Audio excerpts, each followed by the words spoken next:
بسم اللہ الرحمن الرحیم۔ قبیلہ عبدالقیس کا وفد رسول اللہ صلی اللہ علیہ وآلہ وسلم کی خدمت میں آیا۔ آپ صلی اللہ علیہ وآلہ وسلم نے دریافت فرمایا کہ کون سا وفد ہے یا یہ کون لوگ ہیں؟ انہوں نے کہا کہ ربیہ خاندان کے لوگ ہیں۔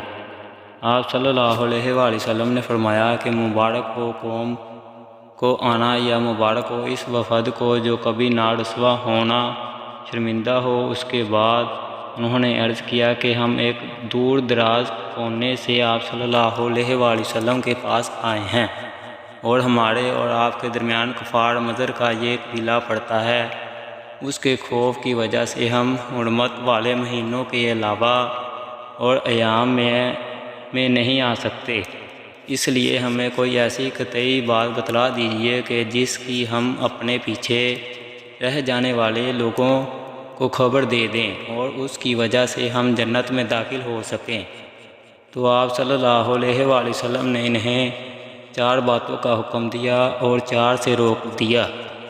اول انہیں حکم دیا کہ ایک اللہ پر ایمان لائیں۔ پھر فرمایا کہ کیا تم جانتے ہو کہ ایک اللہ پر ایمان لانے کا کیا مطلب ہے؟ انہوں نے عرض کیا اللہ اور اس کا رسول زیادہ جانتے ہیں۔